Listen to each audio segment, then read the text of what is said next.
Bugün də hər şeydən biraz danışacağıq. 1998-ci ildən mən efirlərdəyəm. Mənim anam menecerim idi. Anam kimi menecerində olsaydım mən çox zirvələrdə olardım. Anam faciə şəklində rəhmətə getdi. Dünyanın ən acı xəbəri gəldi. Bunlar kişilər nə vaxt ağlayır? Hönkürdüyün yəni ağladığım vaxtlar olur. Hər şeyin düzünü deyən insansın. Lazımdır mı bu? Lazım deyil. Avtovağzaldan keçəndə nə düşünürsən? Avtobusda çalışırdım, köməkçi kimi. Həmin 35 ədəd piraşkini satırdım. Hər gün gündəlik bir şirvan Övladlığa uşaq götürmək istəyirsən. uşağım olaraq gördüm, məyusluq yaşadım. Nə vaxt ata olmağı fikirləşdin? Həyatda bir dənə arzum qalıb, yaxşı həyat yoldaşı olmaq. Toyuna 15 gün qalmış, nişanın qayıtmışdı. Mən ideal insan deyiləm, mən mükəmməl insan deyiləm. 44 illik vətən müharibəsində yollandın döyüşə. Vətən adı çəkilən yerdə show biznes nədir ki? Mən axtarışdaydım artıq. Böyük bir intiqam hissi ilə getmişdim. Mən bir 40 il qocaldım. Hər şeydən biraz danışdıq. Çox razı qaldım, ürəyim boşaltdı. Videoya keçməzdən öncə bu cür videoların davamının gəlməyini istəyirsinizsə, videonu bəyənməyi və bildiriş butonunu açmağı unutmayın. Hər vaxtınız xeyirli olsun əziz tamaşaçılar. Bugün də hər şeydən biraz danışacağıq, amma yenə dost bir sənətçi ilə çox dəyərli, səmimi söhbətimiz olacaq əminəm. Onun səsi dünyada çox nadir səslərdən biridir, bariton səslərdəndir. Və elə bariton səsli vüqarımız qonağıdır. Xoş gəlmisən əzizim. Xoş gördük Həmzəcan, xoş gördük səni, hər zaman xoş görək. Var olasan. Hər şeydən danışacağıq, amma biraz danışacağıq. Hazırsan? Azar-azar. Səmimi söhbətimiz olacaq. Elə bil ki, proqrama çəkilməyib, dərdləşirik. Tamam əzizim, tamam. Əvvəllər kamerton verilişi var idi. Orada çıxırdın, düzmü? Oo, hara getsin maşallah. Bir ildən çox 2 ilə yaxın Gülnarə xanımın verilişi idi. Kamerton verilişində musiqi rəhbəri idim. Hələ bu müsabiqədən öncə idi, yəni Yeni Ulduz müsabiqəsindən tanınmamışdan öncə idi.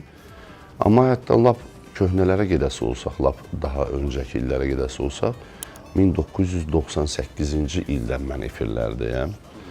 Azərbaycan Dövlət Televiziyasının kamerton verilişi, gənc tamaşaçılar verilişində mənim canlı ifalarım olub mənim, öz musiqiçilərimlə birlikdə. Mən uşaq idim, 10-11 yaşım var idi. Mən artıq sərbəst olaraq rayonumuzda məclislər oxuyurdum. Qaxda. Həm dövlət tədbirlərində iştirak edirdim, həm qalib olmuşam dəfələrlə zona üzrə, ərazi üzrə qalib olmuşam və 10-11 yaşım var idi. Mən artıq sərbəst şəkildə toylar, bizdə Qaxda, Qazaq dağıtdı deyirlər, toyun səhərsi günü o məşhur bizim yeməyimiz olan sürhüllü yeməyindən verilirdi insanlara. Bəy görməyə gəlirdilər, üzduvaq deyirdilər, gəlin görməyə, üzduvaq deyirdilər, gəlin gördü, bəy görməyə də Qazaq dağıtdı söz deyilirdi. Və yenə də həminki kimi musiqi davam edirdi. Bu işdə sənə ən birinci anan dəstək olub. Rol dediksə, bu show biznes camiasında anan sənin həm prodüser... Anam məni hər tərəfli yaradıb, hər tərəfli yaradıb. Həm məni dünyaya gətirib, həm də məni müğənni olaraq o məndə bunu 6-7 yaşımda aşkar eləyib.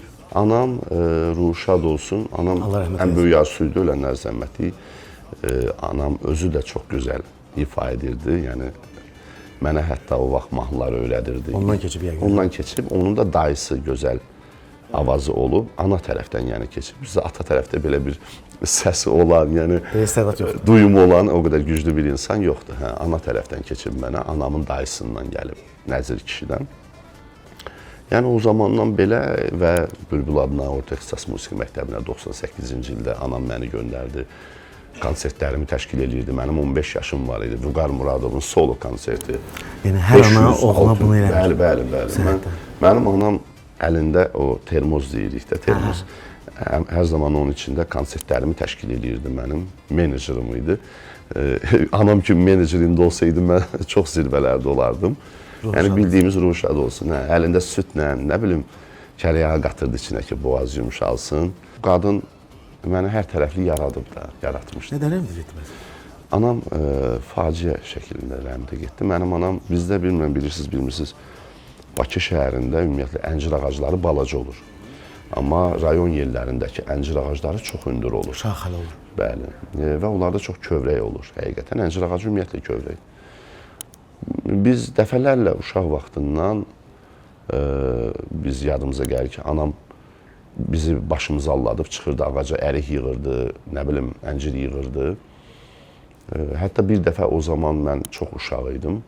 anam ərik ağacına çıxıb yığanda anam yıxılmışdı. Atam ondan sonra ona demişdi ki, sən bir də ağaca çıxdığını görsəm səni boşayacam. Yəni o dərəcədə bunu eləmişdi ki, yəni olmaz da bəsdir, yəni çıxma. Zaman keçdi, il ötdü, mən Bakı şəhərində idim, 2005-ci il, may ayının avqust ayının 22-si. Evdə hamının başını alladım, atam evdə olmayıb, qardaşım iş görüb, başora qarışıb, bacım işdə olub. Çıxıb əncir ağacına. Bu da əncir ağacı 2 gün öncə ümumiyyətlə yağış yağıb. Yağış yağanda da daha kövrək olur bu əncir ağacı.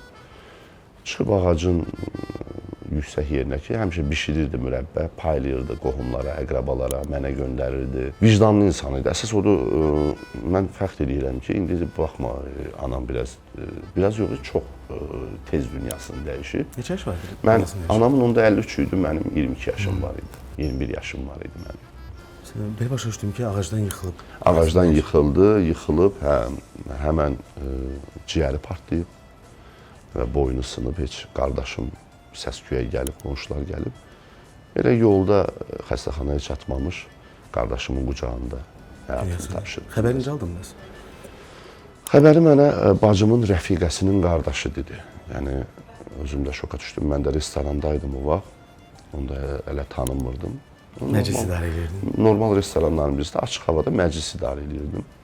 Elə təzə hələ başlamamışdıq. Bu xəbər gəldi. Və təbii ki, dünyanın ən acı xəbəri gəldi. Yəni bu, atamda da elə oldu. 2 il bundan öncə eyni atamın da xəbəri başqa bir adamdan gəldi. Atan nə rəmlə yedi? Atam infarkt, tromb deyək. Yəni, onda da yanında olmamışdı? Necə? Yox, o da rayondaydı. Getməyə hazırlaşırdı, Naftalana getməyə hazırlaşırdı, istirahətə, sanatoriyaya. Elə gedmişdi ki, həkimə getsin, bir nəsə kağız var idi, onu götürməyə. Elə gedib elə həkimə, buradaca, yəni heç cürə mümkün olmayıb xilas eləmək. Yenə də mən atamın xəbərini, yenə də atamdan ötürü ikinci dəfədə artıq bu ikinci bir böyük bir zərbə mənə gəldi. Mən düşünürəm ki, mən çox dözümlü insanam. Mən bunu çəkdim çünki həyatda 2 ən sevdiyim baş taclarımın ikisi də mənim yanımda olmadı. Mən yanlarında ola bilmədim.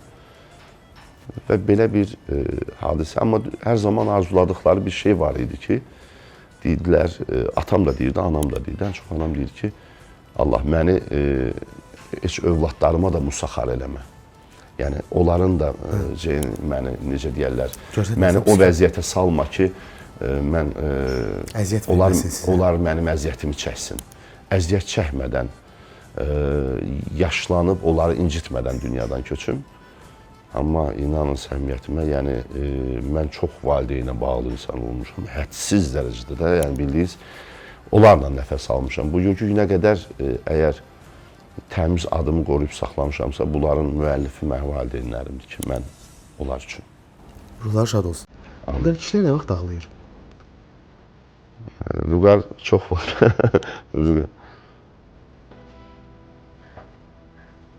Kişimi ağladacaq ən böyük səbəbi yenə qeyd elədiyim kimi valideyndir. Bu ən başdadır. O deyir, kişilər ağlamaz, bu yanlış bir sözdür. Çox yanlış bir sözdür. Təklər çəkəndə ağlayırsan mı? Çox.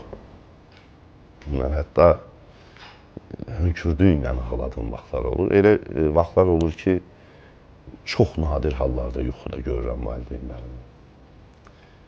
Yuxuda ağlamışam. Mən yuxudan oyananda artıq yastığımı suyun içində görmüşəm. O deyirlər, yuxu 3 saniyə, 4 saniyədən oyan çəkmir, yəni 5 saniyə çəkir. Nə qədər belə bir alimlərin belə bir qənaəti var ki, yuxu 5 saniyə mi çəkir? Sən elə gəlir ki, sən əməlli başlı bir yuxu görürsən, uzun yuxu, amma elə deyil. Çox qısa bir müddətdir. Yəni mən onun şahidi oldum ki, yəni o 5-10 saniyə arasında necə bu yastıq bu qədər göz yaşı ilə dola bilər? Bax, evli deyilsin, övladın da yoxdur. Subaya. Ana, atan da yoxdur. Yox. Kim üçün yaşayırsan? Özümü çox sevirəm. Özüm üçün yaşayıram. Özümü çox sevirəm. Kifayət qədər, bu yaşıma qədər, belə deyim də, həyatda da sabah mən olmaya bilərəm. Amma vicdanım rahatdır ki, mən kifayət qədər yaxşı əmiyəm, yaxşı dayıyam. yaxşı dövlət. dostam, yaxşı dövladam. Bu təkəbbür deyil. Mən sadəcə özümlə qürur duyuram. Bu təkəbbür deyil, bu əksinə motivasiyadır insanın öz-özünə verdiyi. Hər şeyin düzünü deyən insansın. Lazımdır mı bu? Lazım deyil.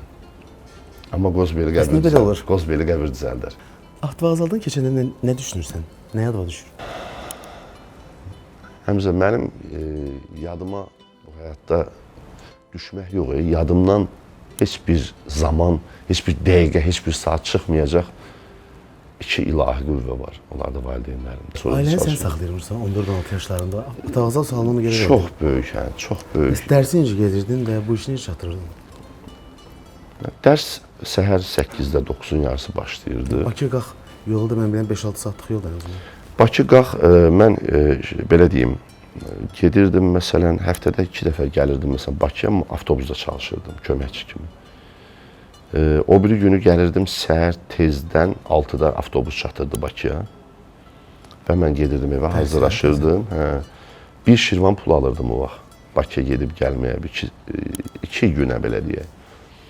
Sonralar elə o dərsimə maneçilik törətməsin deyə səhər-səhər anamla 5-in yarısı dururduq yuxudan. Axşamdan piraşkinin bütün hər şeyini hazır edirdik.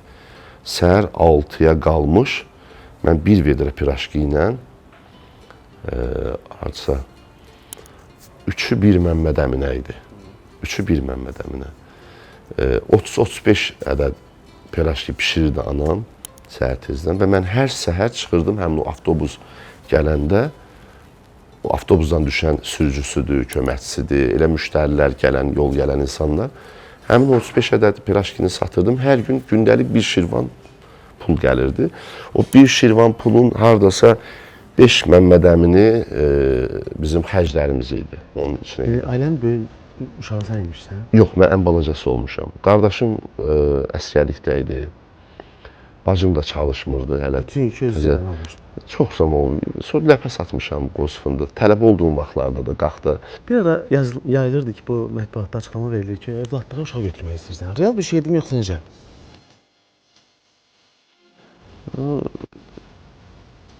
Ola bilər əslində Əmzə. Yəni, Var idi belə bir fikrin. Çünki mətbuatda fikir olmuşdu, nəyləsə bağlı, hə, bir uşaq görmüşdüm. Sözün açığı bir uşaq görmüşdüm uşaq evində. Nə yalan deyim də, indi burada etiraf edeyim. O uşağı mən ümumiyyətlə uşağım olaraq gördüm. Anidən belə bir his keçdi ki, yox, bu mənim uşağımdır. Sanki elə bir bu uşağı, yəni atası həqiqətən mənəm. Üstündən bir 15-20 gün bir zaman keçdi. Mən yenidən gəldim həmin o uşaq evinə. Yəni, böyük bir məyusluq yaşadım ki, o uşağı artıq götürmüşdülər, yəni övladlığa. Nə vaxt ata olmağı fikirləşdin? Ümumiyyətlə, nə bilim, Həmzə, biraz bu mövzu. Çünki övladdan o qədər ürəyi dolusu danışdın. Hə, yəni, Gözlərini parlayırdın.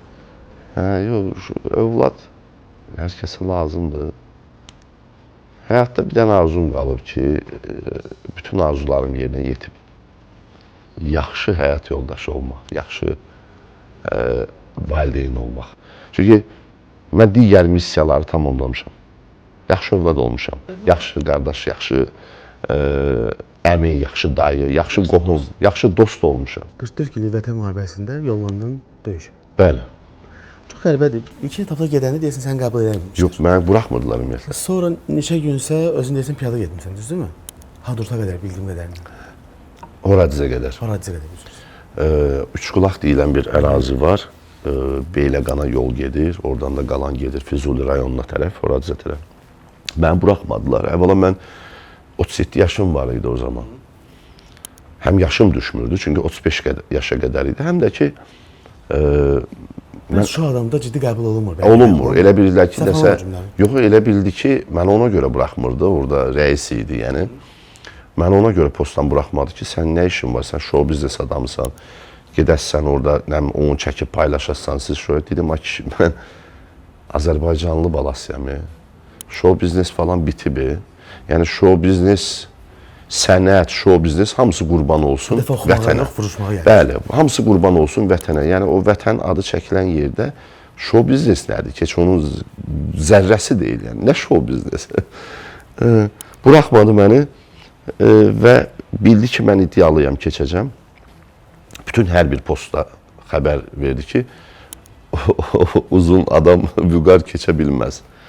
Sən xəbərsiz keçmisən. Məni buraxmadılar normal yolla. Orada bir kanal var idi, hansı ki, oradan qamışlıq, böyük bir ərazidir. Hardasa bir 30-35 kilometr yol idi. Düzənlikdə, yəni belə deyim də, çaqqalı, çuqqalı, canavarı, bayquşuluyu. Böyük bir ərazi var ki, boş ərazi. Kanaldan keçdim gecə. Gördüm, saqqal da mənə mane olur. Saqqalla tanıyırlar da, həmən. Elə yolda orada qamışdıqda çantamdan 140 maşın çıxartdım. Hazır getmişsin yəni. 140 maşın çıxartdır, üzümü də, başımı da sıfırla vurdum, tamamilə qıxdım. Və karantin vaxtı idi. Artıq mən axtarışdaydım artıq ki, mən keçənmərəm. 4 saat, yarım 5 saat piyada yol getdim. Gecə. Gecə, getdim gizli-gizli şəkildə. Özümü Horadizə çatdırdım. Ondan sonra da artıq yavaş-yavaş döyüş bölgəsinə tərəf bir partizan olaraq. Orada dostlar tapdım, komandirlər tapdım, xahiş elədim onlara ki, sizin yanınızda olun. Başladım texnika sürməyə, təminat çatdırmağa, döyüş bölgələrinə. Sonra özüm qənimət silahlar topladım. Artıq öz silahlarım. Bunu burada deyək də nə var artıq bitirdi hər şey. Böyük bir intiqam hissi ilə getmişdim. Mən həyatda ən böyük varımı, dövlətimi o müharibədə iştirak eləməklə almışam. Dünyada məndən varlı adam ola bilməz.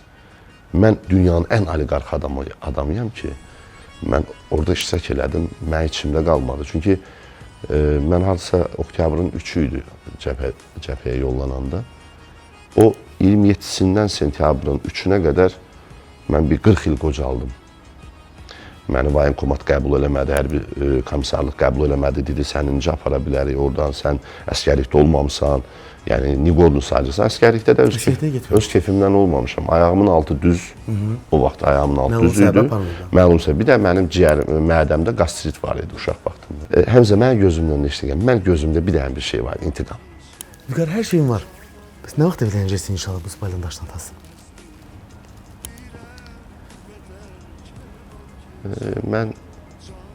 Çünki mən özüm sənə yaxın bilirəm, dost bilirəm. Çox düz deyirsən. Nə yaşadığı da bilirəm, misal üçün.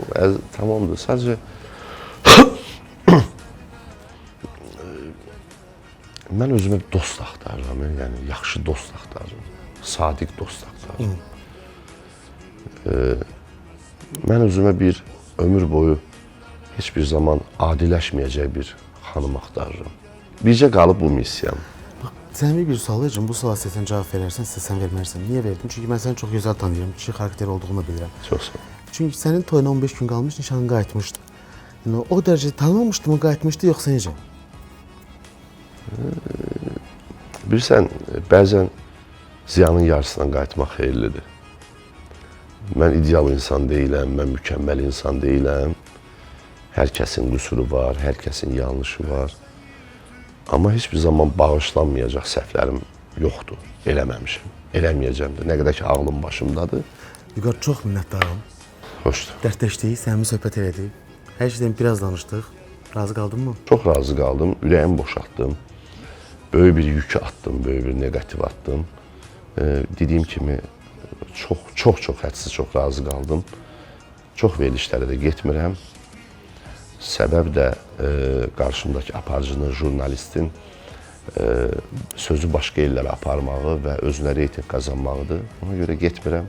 Sənə çox təşəkkür edirəm ki, sən ümumiyyətlə hər zaman şəxsiyyətə dəyər verirsən və heç kimin hissləri ilə oynamırsan. Təşəkkür edirəm. Çox sağ ol. Dostluğun üçün minnətdaram. Var olasın bu səmiyyətin üçün. Varım. Hər şeydən danışdıq, biraz danışdıq. Bu şəraitə görə İstanbul Meyxanəyə dərin təşəkkür, minnətdarlıq. Görüşərik.